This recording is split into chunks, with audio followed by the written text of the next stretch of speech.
Beautiful Barnsley Gardens in Adairsville. In fact, this is the reconstructed fountain that features the face of Godfrey Barnsley's wife, Julia. It is said that after her death, he used to have lengthy conversations with her spirit right here by the fountain. Ooh, spooky. Sounds like a fairy tale to me, just like Roswell High School's production of Into the Woods.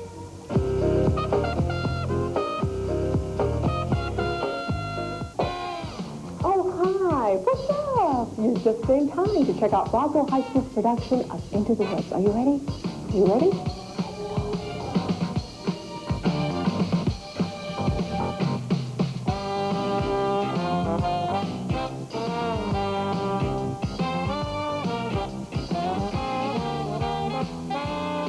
What is Into the Woods about? It's about 3 hours. And they talk about taking these 5 or 6 fairy tales, Little Red Riding Hood, Cinderella, Jack and the Beanstalk. Then they took the story of Rapunzel and sort of broke it in half. Take those stories, sent them all out into the woods to fulfill a wish, you know, so that they all get their wishes. You know, she gets to the ball, and he'd get, you know, and the wolf, and all that kind of stuff. And they all get their wish, okay? And that's great. It's a wonderful first act, la la la. Everybody's partying, you know. It's like party. What was that first act again? The first act, la la la. La la la. Yeah, that on a la la la. Then the second act is what happens once you get your wish. You know, because Jack has killed the giant, right? You know, felled the giant and got the golden harp and the goose that lays the golden egg, all those wonderful things. Well, now the wife comes back down, the wife of the giant that was killed, and starts wreaking havoc in the community. And what can happen after you get your wish? You know, everybody has to pay for your wish. There's some sort of moral to it. I know we hate morals, but, you know, it's really, really true.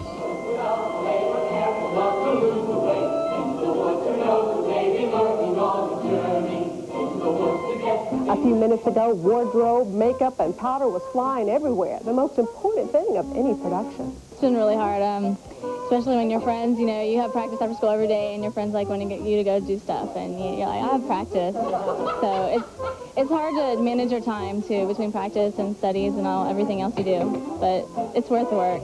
I had to quit my job for this show, and so I'm starting as soon as this ends.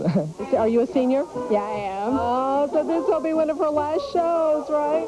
Yeah. A lot of tears. Yeah, hopefully I'll be doing a lot more in the future, though. So what are your plans? I'm going to Vanderbilt next year, and I'm majoring in vocal performance and computer science. They are the cream of the crop in terms of the vocalists here at the school, but this is without a doubt, in my 20-year tenure, the hardest venture we have mounted, and they have really met the challenge. And they have... It's been a piece of cake, you know that. Well, since you haven't had anything to do with it, no. Take just a bit more and we're done. We want 4, we had none, we got 3. We need 1. Take 2.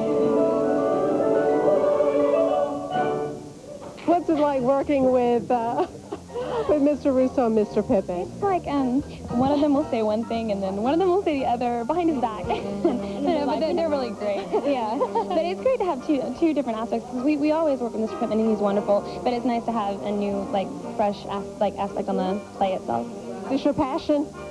It is, but it's probably not something I'm going to go into. I'm probably going to do it on the side in community theaters and just kind of doodle around with it after my career and stuff like that. Well, that's great. There's a lot of great community theaters here in Atlanta. To watch these kids do what they're doing, it's unbelievable. And I guarantee you that if you it's a shame you won't get a chance to see this show, you know, the watchers of this, but get out and watch it. You'll be surprised at how good high schools are doing, because they're doing some great work. You know, these are turning into performers. They're adults.